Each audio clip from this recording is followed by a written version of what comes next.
all the objections to nuclear, if you look at them empirically, they're not sound in terms of safety issues. What it really boils down to is people think there's something unnatural about splitting the atom and creating this kind of waste, even though we have ways of dealing with the waste. They just think there's something wrong.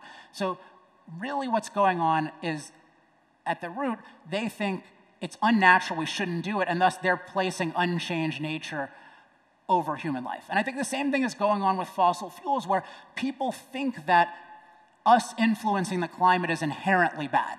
I think it's bad if it's really bad for human life, and if that is not outweighed by the positives of fossil fuels. But I think in general it's a great thing to influence climate. I mean, I would want to be able to neutralize Hurricane Harvey in the future. We do indoor climate change constantly with heating and air conditioning. That's amazing.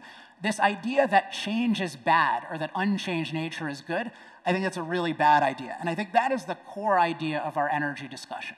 In philosophy, there's an issue called standard of good, which is how do you measure the right choice versus the wrong choice? When we talk about progress, how do we know what's leading to progress and what's not? And there's a question of what are we measuring it by?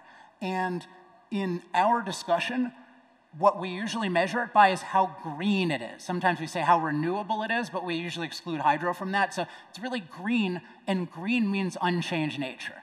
And I don't think about it that way. I don't think of what's the greenest energy, just like I don't choose medicines by what's the greenest medicine, or cell phones by what's the greenest cell phone. I choose things by what's the best overall for human life. And if you take this idea of green seriously, like if we say we want to minimize our impact, well, historically, if we had wanted to minimize our impact, I think if Greenpeace had been around when we decided to turn a patch of dirt and trees into New York City, they would have given it a big thumbs down. And I think if the Sierra Club were advising my parents on whether to self-replicate 4 times with me and my 3 younger sisters, they would say no. The Sierra Club actually tells young women that if you have 1 child, your carbon legacy increases by a factor of 6.